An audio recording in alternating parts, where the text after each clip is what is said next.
Yeah, big time. We need it. We need it. Listen, okay, so let's get to it, man. Let's speak on it, man. So pretty much, incident happened last month, and we posted up a video of this brother, American Cholo, saying a particular word, coon, et cetera, et cetera. Right. Now he said it was out of context, et cetera, et cetera. So then they pulled up, and he kind of gave more background, and he actually told us that video was actually a response to something Tariq said to him. And you said something like Mexican or some, right? We weren't talking about him. We're just talking about some stuff in general, and we're kind of roasting.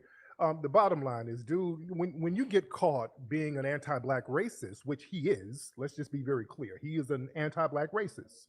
He has several videos where he's denigrating black society. He's talking greasy about black people. And fortunately, many people in the Latino community, they called him out for it. So he didn't like getting called out, so he threw up a bunch of smoke screens and all of this stuff. The bottom line, he got called out for his anti-black racism. And unfortunately, in that culture, there is a strain of anti-black racism within these countries down there that they bring here that needs to be addressed. Because if we're going to talk about black and brown unity, the fighting for that cannot be one-sided. It's us, foundational black Americans, usually towing the line for this black and brown narrative. It's always foundational black American organizations towing that line. None of their organizations talk about black and brown. Whenever they get something tangible for them, it's for them. We're never included. So we got to get some straightening as far as that. If we want to have a black and brown unity, it has to be a reciprocal thing, because foundational black American organizations, we've always been fighting for the Hispanic community and all marginalized people, because we don't like marginalization. We don't like any type of discrimination, any type of bigotry with nobody. We've been at the forefront fighting for that. If you look at the NAACP, they're always fighting for Hispanic issues. Even now, the Congressional Black Caucus, fighting for Hispanic issues. Hell, the damn United Negro College Fund, they got scholarships for Latinos, you see? So it's always been this one-sided thing. So instead of them bringing that racism that they practice on the black people and the black Afro-Mexicans and the Afro-Panamanians and all of the black people there, instead of bringing that racism here, learn how to get that out of the way so that we can have an equitable relationship. Yeah. Now, I do want to touch on this. So I believe a protest was done. Now, the protest came because I think American Cholo went on Power 106. Right.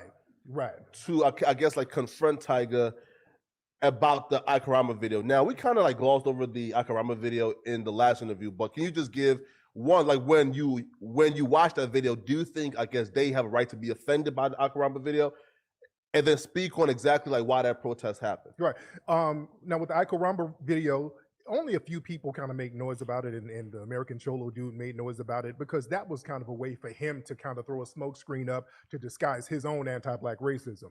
I don't think Tiger was being malicious, but Tiger was a man about it. He said, hey, if I offended somebody, my bad. I'll take the video down. That's commendable.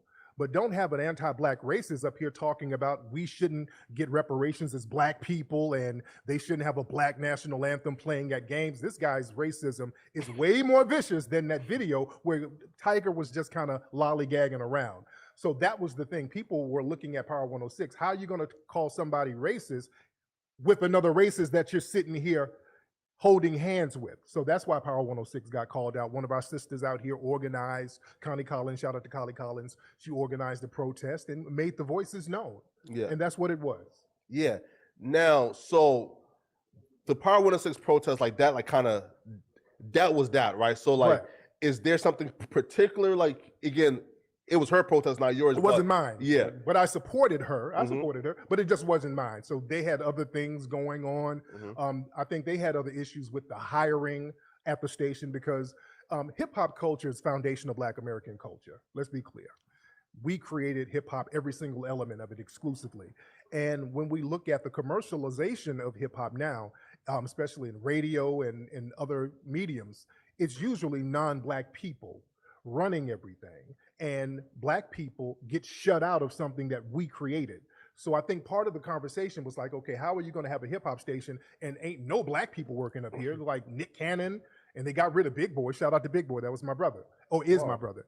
And So that was one of the complaints. We have all of these hip hop radio stations and all of this stuff all around the country, and they never have really a lot of black people, particularly foundational black Americans, working there. Yeah. So we're just trying to take back our culture and lay claim to our culture. Yo, we would definitely have